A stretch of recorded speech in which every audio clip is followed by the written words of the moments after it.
When you think of American companies who could be considered monopolies, who do you think of? Facebook, Google, Amazon, maybe AT&T? Monopolies have impacted every aspect of American life, from the food you eat to the music you listen to, and even cheerleading. We're not joking. Over the last several years, one giant company has slowly taken over all of American cheerleading.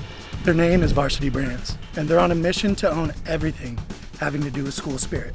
Let's go! They're determined to be the only name in the game for U.S. cheerleading, and it's time for the referees, the government regulators, to step in.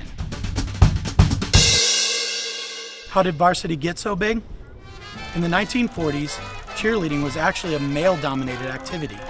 Presidents FDR, Ronald Reagan, and George W. Bush were all cheerleaders at one point. That was when cheer was mostly a prep school athletic activity. Now, it's a hugely competitive sport, with participants of all genders and ages. It's estimated there are over 4.5 million cheerleaders registered with the sport worldwide. And the sport supports a business beyond just the athletes. Gyms, coaches, competitions, events, and companies that make cheer uniforms and supplies. Back in 1974, Jeff Webb was just an entrepreneur with a fledgling sports organization that offered high schools training camps and eventually created cheerleading competitions.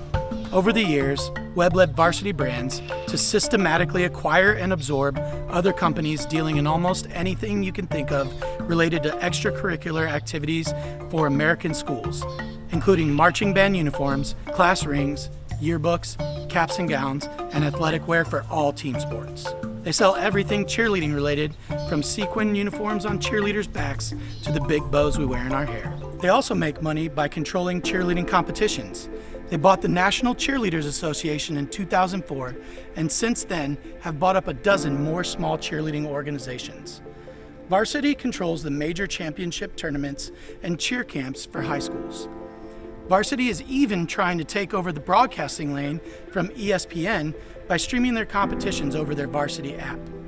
All of that has led to today, with Varsity Brands becoming a company worth $2.5 billion. That was the sticker price when it was sold to private equity giant Bain Capital in 2018. Basically, if you're a cheerleader, the parent of a cheerleader, a gym, a school, or any business that wants to be in the cheerleading world, you likely have to deal with Varsity Brands. You have no other choice. So why is this a bad thing?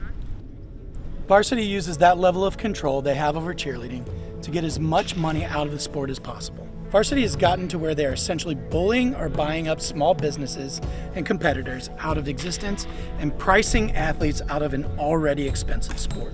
It's not just the costs that are a problem.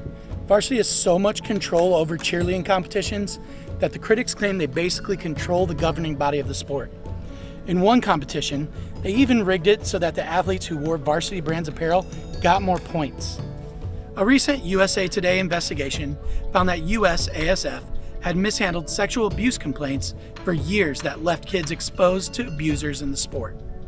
At one point, Webb even testified to prevent cheerleading from being considered a sport so that it could stay unregulated. And that's how you know that Varsity Brands is a M-O-N-O-P-O-L-Y.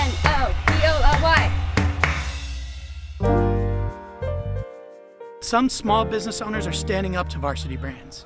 There are a few class action lawsuits against the company claiming that they are in violation of the Sherman Antitrust Act. And others have launched businesses to try to compete with Varsity and to give athletes and families other options.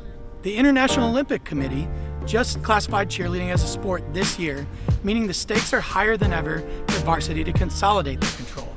But ultimately, the government needs to step in and enforce the antitrust policies that can help keep monopolies like Varsity in check.